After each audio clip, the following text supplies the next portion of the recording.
စီးကြုံမဖြစ်အောင် insulin ခုခံအား insulin resistance ကိုဘယ်လိုလျှော့ချပါလဲနီလန်၈ခု 8 ways to reverse insulin resistance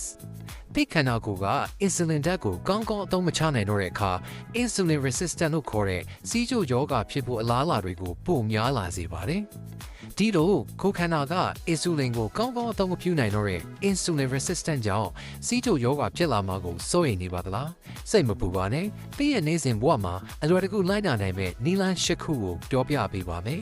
နံပါတ်1ပထမဆုံးအနေနဲ့အမြင့်တက်များတဲ့အစားအစာတွေကိုပိုစားပေးပါနံပါတ်2အချို့ရည်တွေအစားရေ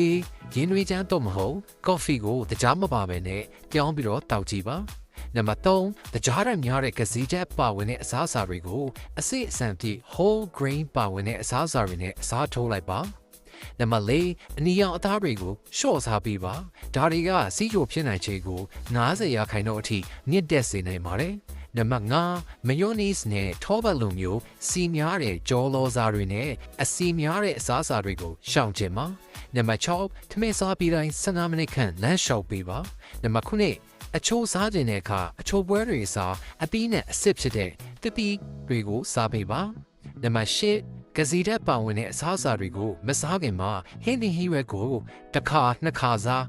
ဖို့အရင်ဆုံးစားပေးပါဒါတွေကတင့်ရဲ့ insulin resistance ကိုပြောင်းပြန်လှန်ပေးနိုင်ပြီးပုံမူကျန်းမာတဲ့ဘဝကိုပိုင်ဆိုင်စေမှာပါဒါပေမဲ့တခုပြောချင်တာကဒါဟာစိတ်ကူးသမှုအကျဉ်းချုပ်မဟုတ်ဘဲနဲ့ကျန်းမာရေးဘုသူတာတက်တက်တာဖြစ်တဲ့အတွက်တကယ်တမ်းကိုယ်မှာစီးကြိုယောဂလက္ခဏာတွေရှိလာခဲ့ပြီဆိုရင်တော့ဆရာဝန်နဲ့တပိချာချာကြက်ကြက်မတ်မတ်တိုင်ပင်ကုသတင်ပါတယ်အားလုံးကျန်းမာပျော်ရွှင်တဲ့ဘဝလေးကိုညစီပိုင်ဆိုင်နိုင်ကြပါစေ Bye for now